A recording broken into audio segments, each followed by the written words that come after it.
Just a very brief bit of context about this piece.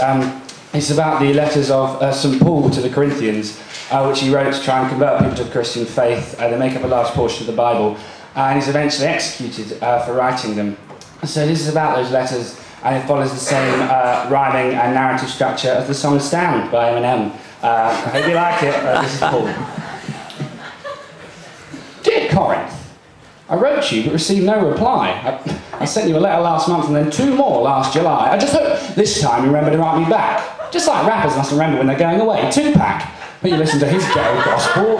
Why not mine? I don't mean to whine here, but we're talking here about the divine. God's just sublime. You know, it can turn water into wine. Could be having a shave, but having a slave's just fine. Plus, you have to get a higher raise, just as long as one prays, but won't stop earthquakes or heartbreak or rage or clashing blades and crusades, all that go compare, man. Take the Holy Ghost inside of you, just like a hungry Pac-Man. That's just that, man. God works in mysterious ways.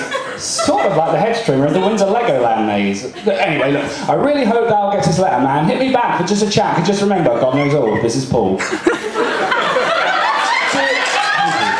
Dear Corinth, I'm still yet to get any reply from you. Quite frankly, I'm finding your behaviour rather rude. You certainly don't seem to correspond in much swiftness. Getting a reply from you is like getting blood from a Jehovah's Witness. You may think my station is a string of oxymorons, but do not be deceived, sir, for I am not a moron. I've got the love of the Lord right deep here inside of me.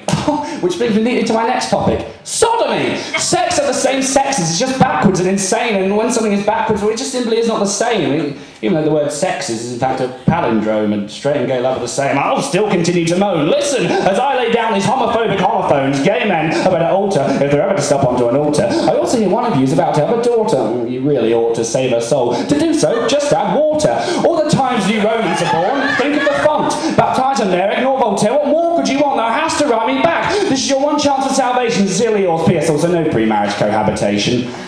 Dear mister, I'm too secular to give a shit about what you say. This will be the last letter I ever send your way. By the will of God, like Snoop Dogg, you'll all be stoned like a woman should be by a man. You'll all be well and truly owned. Then at the gates of heaven, where St. Peter is the doorman, he'll get all up in your grill, yeah, all up in your George Foreman. He'll break it down for you, just like the Tower of Babel. You try to hide your evil actions, but like Cain, you're just not able. I find an insubordination, your humiliation of God's incarnation. Your lack of liberation from temptations and affirmation of abomination. Your denunciation of creation brings a privation of salvation. Your negation of revelation is an instigation of your damnation. As I write, I sit here in prison for a 3rd time for a crime I committed more times than my use of internal rhyme. I was spreading Deuteronomy, but now, dude, they're onto me. They'll see the bowels of hell. I don't mean a bad colonoscopy. For refusing to stop enforcing the love of Jesus Christ. In seconds, I'll be beheaded and have my righteous head sliced. See you in hell, you bunch of... Ow! Paper cut! Oh, this is the worst pain ever! Oh yeah, fuck.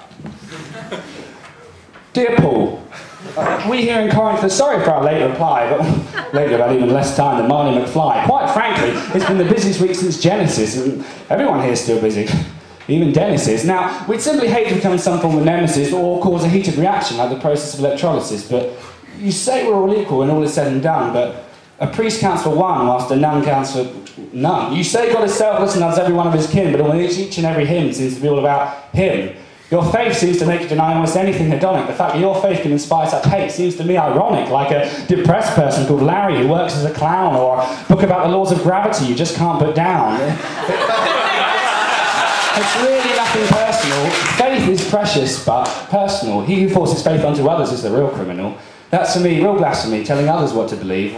Just the other day, because of it, somebody else was aggrieved. He was beheaded just for not giving up his own religious view. Come to think about it, his name, it was you. Damn.